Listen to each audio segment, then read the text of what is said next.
Καλησπέρα, καλώς ήρθατε και πάλι. Σήμερα θα φτιάξουμε φρέσκα ζυμαρικά για να πάμε μετά να κάνουμε μια πάρα πολύ ωραία συνταγή. Τι θα χρειαστούμε? 200 γραμμάρια αλεύρι, είναι ζυγισμένο, και 2 αυγά. Η διαδικασία είναι πάρα πολύ απλή στην ουσία, δεν κάνεις τίποτα. Πάμε να στη δείξω βήμα-βήμα και πανέρχομαι. Αφού έχεις ρίξει το αλεύρι σου πάνω στον πάγκο, ωραία, θα κάνεις μια ωραία τρύπα, θα ανοίξει μια τρύπα στη μέση στην ουσία. Πολύ ωραία. Για να ρίξεις μέσα τα αυγά. Ωραία. Χωρίς το τσόφλι, όπως έχουμε πει. Λοιπόν, ένα μέσα και δεύτερο μέσα. Τι θα κάνεις τώρα? Με ένα πυρούνι θα το χτυπήσεις να ομογενοποιηθεί το μειγματάκι σου. Στην ουσία τα αυγά πρώτα και παράλληλα παίρνεις και τα αλεύρι για να δημιουργήσεις μια ωραία ζύμη. Είναι πάρα πολύ εύκολη διαδικασία, μη σου φαίνεται πολύπλοκο. Σιγά σιγά όσο χτυπάς με το πυρούνι παίρνεις από το αλεύρι για να ομογενοποιηθεί το μείγμα με το αυγό και σιγά σιγά θα δημιουργηθεί η ζύμη. Μόλις έχει φτάσει σε ένα σημείο που να γίνεται ζυμαράκι, αρχίζεις και ζυμώνεις με τα χέρια σου για να κάνεις το ζυμάρι σου. Θα δεις, θα βγει ένα πολύ ωραίο ζυμάρι. Θα σου το δείξω.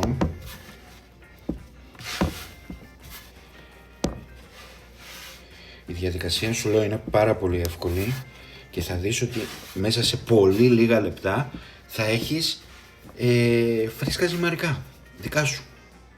Θέλει λίγο υπομονή να ξέρεις για να το φτιάξεις. Θέλει περίπου κάνα 10 λεπτάκι ζύμωμα. Βλέπεις εδώ ότι σιγά σιγά αρχίζει και γίνεται το ζυμαράκι μας. Θα σου το δείξω και τελειοποιημένο εννοείται. Και όταν γίνει θα πρέπει να το βάλεις σε μια μεμβράνη, θα σου δείξω πώς, και θα το βάλουμε στο ψυγείο για καμιά ωρίτσα. Λοιπόν, μετά από 10 λεπτά το ζυμαράκι μας έχει γίνει, ωραία, και θα πρέπει να το τυλίξουμε με μια μεμβράνη, όπως θα σου δείξω τώρα, και θα το βάλουμε στο ψυγείο για μια ωρίτσα. Συνταγές γενικότερα να ξέρεις για τα φρέσκα ζυμαρικά υπάρχουν άπειρες να κάνεις. Εγώ αυτή που θα σου δείξω σήμερα θα είναι μια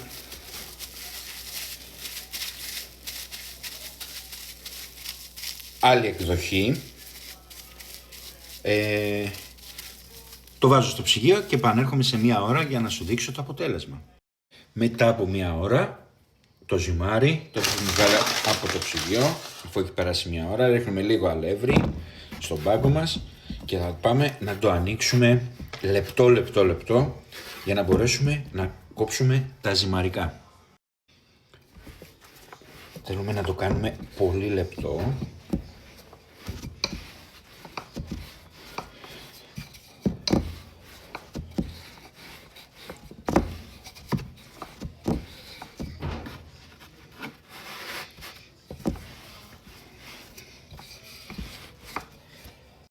Όπως βλέπεις σιγά σιγά γίνεται, απλά θέλει κι άλλο άνοιγμα.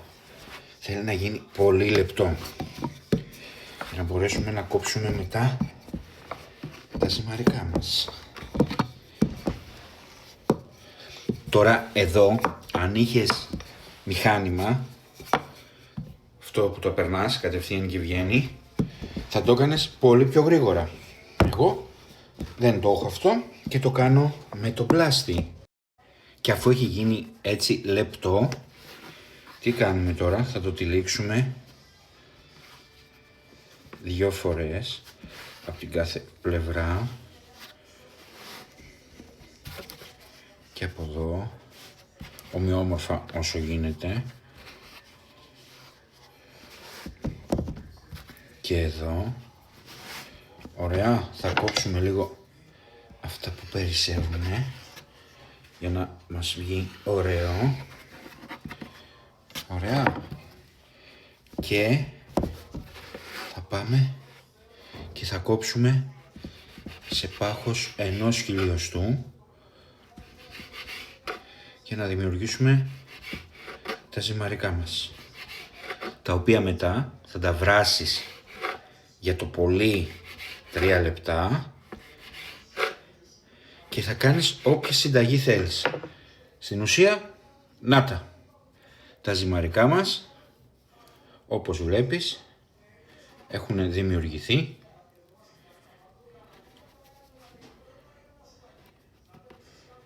Με μόλις 2 υλικά έχεις φρέσκα ζυμαρικά.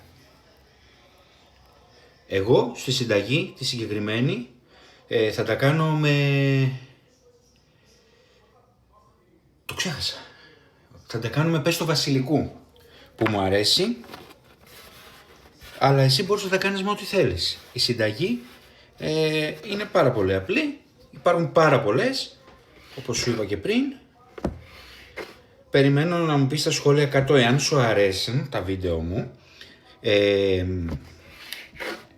Να μου πεις αν σου φαίνεται πολύπλοκη διαδικασία, βαρετή, θα κάνεις φρέσκα ζυμαρικά μόνος σου, δεν θα κάνεις. Εμένα μου αρέσει, να πω την αλήθεια.